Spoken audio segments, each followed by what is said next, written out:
Hey,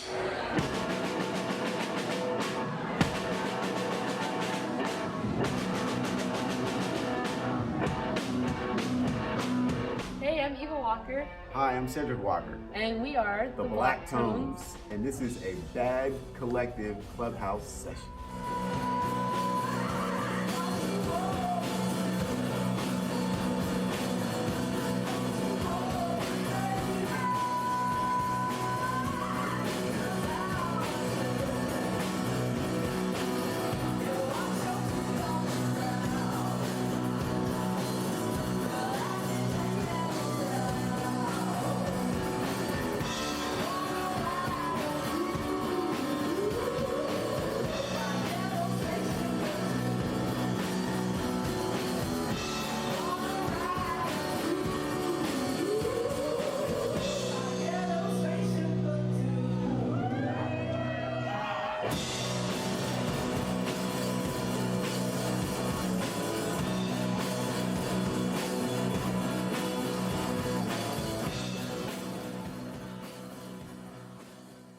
We are born and raised in Seattle, Washington.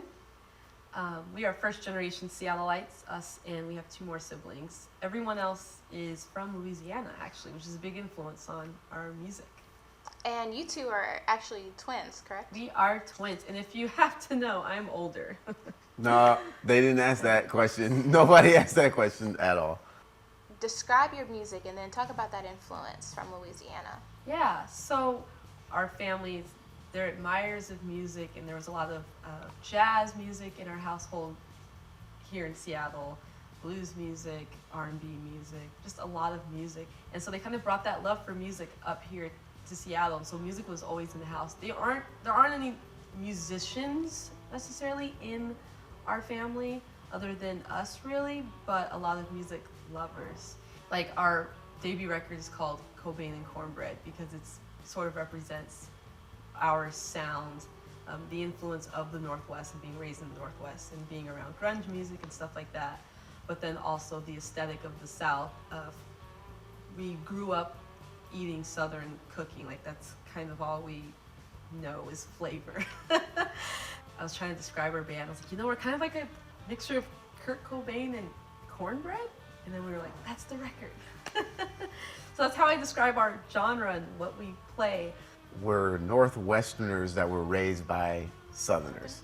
And that's kind of how and usually Eva explains it when she's on stage. That's how she'll put it. And people will be like, oh, okay, I get it. And like how Eva talked about the influences, like even some of the little sayings that my grandparents would have is like Southern sayings that you don't hear up here, but it's stuff that we grew up and we heard. And that people will be like, where are you guys from? What does that even mean? Yeah, it's like, no, we're from here, exactly. But it's just, yeah, we were raised by Southerners in a Northwest setting. It's sort of the idea of when you have first generation children here whose parents are immigrants, and so a lot of that culture is ingrained in their kids that are first generation Americans or first generation. It's that same idea. Obviously, we're in the same country, but still the regions and the culture of the South and North, specifically the Pacific Northwest and Louisiana, are very different cultures. What inspired you guys to form a band? I had found out that Eva was keeping a secret for a long time, that she was a fantastic singer. And I went to see her sing at the Northwest Folklife Festival back in 2012, or was it 11? Okay, it was 11. And she went up there to play an acoustic set. And I started getting a little teary-eyed. She likes to tell people that I was bawling and but no, I was moved is really what it was I was moved. I was like, wow, I did not know that my twin, who's supposed to tell me everything, by the way, has been keeping this from me for so long. From there, kind of the band formed because I really felt like I needed to do what I can to kind of lift Eva up by, helping her form a band. What's your favorite thing about making music together? Oh man, I get to play with my best friends. Yeah, definitely. And you go through stuff as a band. You get tested as a band. And I don't know if I can do this with friends. Mm-hmm. There's definitely no beating around the bush, which makes it a lot easier too. And I don't want to speak for a lot of bands, but from what people have told me, is that it's hard to kind of be honest in certain situations because people have egos and you don't want to hurt someone's feelings and stuff like that. But when you're with your sibling, it's kind of just like, I know you in and out, man. Like, You've I argued don't a care. thousand Yeah, times exactly. before that it's no different if you're in the band arguing. It's fine. Exactly. So like it makes those difficult times a little bit easier to deal with because you know the person so well. We know it's coming from a good place. Like, you're my brother, you love me, you're just saying this because you want this to go well, or vice versa. And being on stage and just like doing this with family and like us looking at each other, we have like a connection that it's like, cool. We're Sorry. cool, we're in this together, man. Like, if they boo us, we get booed together. All right. We'll just go home and eat red beans and rice and talk about it. Like, man, that was a rough show. That Huh? was rough. What's your favorite thing about performing and being on stage? I love the thrill of having to get it down on the spot and the reaction from the crowd. Like, I play off the crowd a lot. Definitely. And when the crowd's having a good time, we're having a good time. If I had to choose between like being in the studio and live performances, I'm much more of a live performer Absolutely. than a fan of having to be in the studio and play something over and over and over and over and over again. I think on top of that is when our family gets involved and, you know, Eva's dragging my mom on stage and Like, she's come on and dragging my sing, sister Ma. on stage and we got my older brother to get on there too. A lot of people, you know, when they come to, you know, a show, they get a family experience. And, you know, that's one of the good feelings people get when they come to a live show.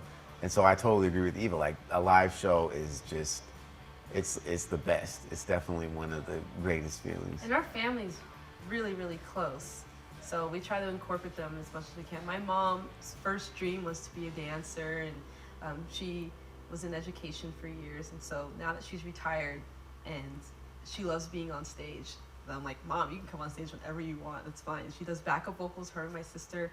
And I love the concept of family and like sliding the family stone. Like, I love that whole like concept of involving that stuff in it. It's my mom, it's my sister. Maybe Scrabble. Yeah, you know, like it's a different kind of rock and roll, you know, like it's family cheesy. What's like a pre-show ritual you guys do? We have this. Well, he does push-ups, and Gotta get the pump going, you know? yeah, No, I'm just kidding. that's true. We have this handshake we do where it's usually we'll have our bass player with us, and we do this thing where we're like, 1, 2, 3, and like, and then we play. That's our thing, yeah. Hasn't failed us yet. The show goes great. And the show goes great, yeah. Have you guys collabed with a lot of local artists here in Seattle? Not really. Yeah, and I mean, I guess under what context, right? You mean like as in making music together or maybe doing shows together? I guess just to elaborate. Making music together, I'd Okay. say. Not Yeah, not too Not much. really. No, I think yeah. it's because we were in a way like we just released our first debut record, so it was in a way like we have to find our own sound on our own. And down the line, I'm sure more of that'll happen, more collaborating. But like putting out our very first record, it was like, okay, who are we? What do we sound like without any outside influence?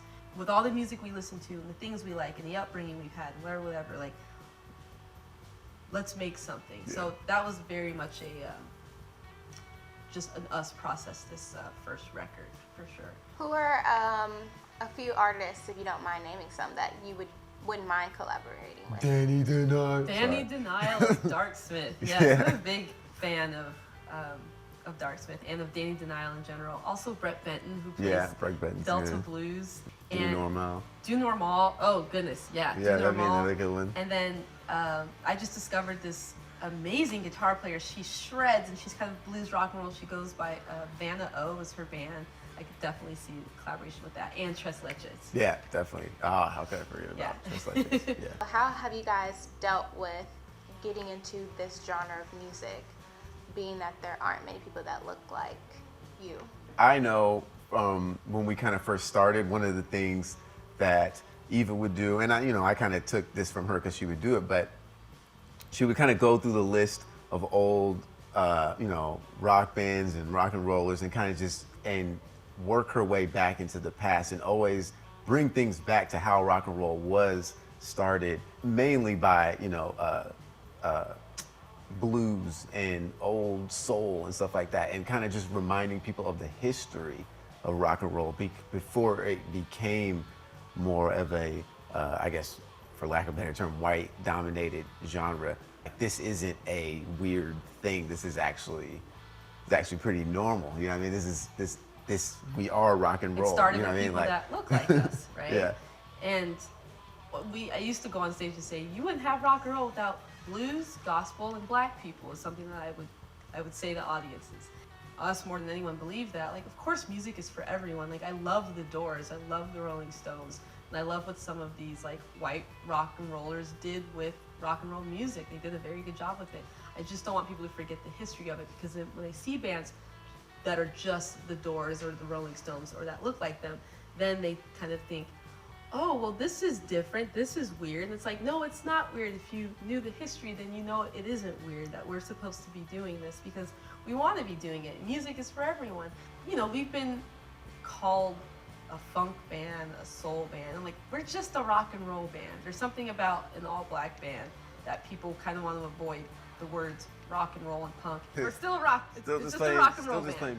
I think anybody, because and the question was, how have we navigated? And honestly, I don't feel like there's really, it's all comes natural to me. Like, I don't feel like I've had to navigate anything. And I think that's what we're getting at. It's like, it feels natural. And I think anybody who is taking a music genre and deciding to put a specific race on anything is doing a disservice to, all the great, white rappers, or, black rockers, or black rappers, or Asian rappers or rockers and stuff. You know what I mean? Like, there's the list goes on. Asian metal bands, black metal bands. There's so many black country artists. People who like to do things, and it's okay for them to do those things. It's not fair to try to put people in boxes. And is like, what I'm trying to say. Yeah. we want people to recognize culture and recognize, like, not into that I don't see color thing. Like, that's BS. Like, no, see it and be okay with it, because there's nothing wrong with it. Exactly. We can admire the beautiful colors of birds and other animals, but for some reason with humans we have to be like colorblind. It's like, we're not promoting colorblindness, we're saying that we all this is accessible to all of us, and we can all be doing this, and there's nothing weird or wrong about it. Like the Rolling Stones, I always use them as an example. Rolling Stones and Led Zeppelin, they're from the UK. They were listening to those black American blues musicians. The Rolling Stones named their band after a Muddy Waters song. Led Zeppelin thanked and paid homage to Robert Johnson in their Rock and Roll Hall of Fame speech. It's like, they are recognizing where the music comes from.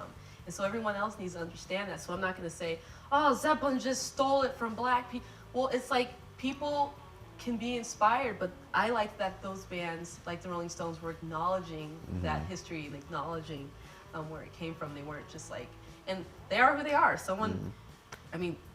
It's people who respect the history will be the ones that will be respected when they make the music. That's what I was mentioning before. As long as you do your due diligence and respect what came before you, and it's the old saying, respecting your elders. You know what I mean? Like, it's history is important, and it's okay to Jack reflect White on talks that. about Son House all the time. It's just important to acknowledge that. We're not saying rock and roll only belongs to black people, no one else can play it. Like, we're not saying that. We're saying, hey, here's this history, let's learn about it. Music is for everybody. What exactly do you want people to gain from your music? I want them to interpret it however they want to interpret it. Yeah, I don't want to tell people how to absolutely think about it or what to get from it. People get different things from it. If they're happy and it makes them feel good, I want them to get what music has done for me since I was a kid, which made me feel really good. It made me feel like I could escape from whatever reality I was in at the moment. And I want to be able to do that for someone else. And also, I think the importance of representation for kids that look like us, because when I was younger, growing up in the Northwest in the 90s, I saw Nirvana and I saw a lot of white rock musicians, and I didn't see a lot that looked like me. My first rock hero was Alanis Morissette, and although she was a woman, I was like, well, she's still white. Maybe I had that doubt in my mind, like, maybe I'm not supposed to be doing this. Like, maybe this is for white people. And no kid should ever, ever think that about anything. There's no limitation to what a child or anyone can aspire to be and do. It's take it how you want, you know, and if we can have a kid if I can have a kid look at me and be like, oh, wow, he's doing that, I can do that too. That's all I need. That's a you know, huge reward. That's great. That's everything. Because we know what that feels like, not seeing Yeah. ourselves. What are your hobbies outside of creating music? I guess it's not really a hobby, it's a job, but it's also can be considered a really cool hobby. I'm a radio host on KXP. I do Audio Oasis, the local music show, or more like the Northwest music show because it's across 4 states and Vancouver, BC, and getting to showcase new music and showcasing it to the Northwest region and to the world. And it's awesome to discover music. I mean, that's my job, is to discover music. And we play with a lot of these bands I end up playing on the show. It's still a lot of music outside of playing music. But also, I really love eating. Like, really love to eat. I used to play basketball back in the day. I was pretty good, you know. I probably would be in the NBA if I would play music. So yeah, I'm a big, you know, NBA sports guy. I love baseball. I love the Mariners, even though they are absolutely atrocious. It's hard to be a Mariner They're fan. never going to But I love the bring us Mariners. to a Just game. win one World Series for me. Come on. So I'm huge because I love baseball, and obviously I love the Seahawks. I'm a huge sports guy.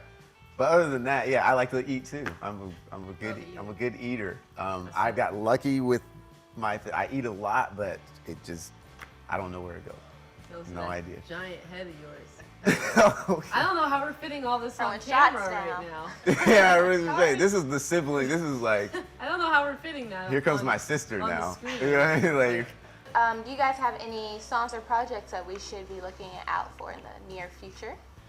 We do. Should we say? I'm I don't wondering know if how we much. can say. I won't say specific. How about I won't say the specific name? Okay, yeah, you just. So we are yeah. going to be releasing some singles later this year, and I think that's all we can. That's all we say can say about right it. now. Yeah.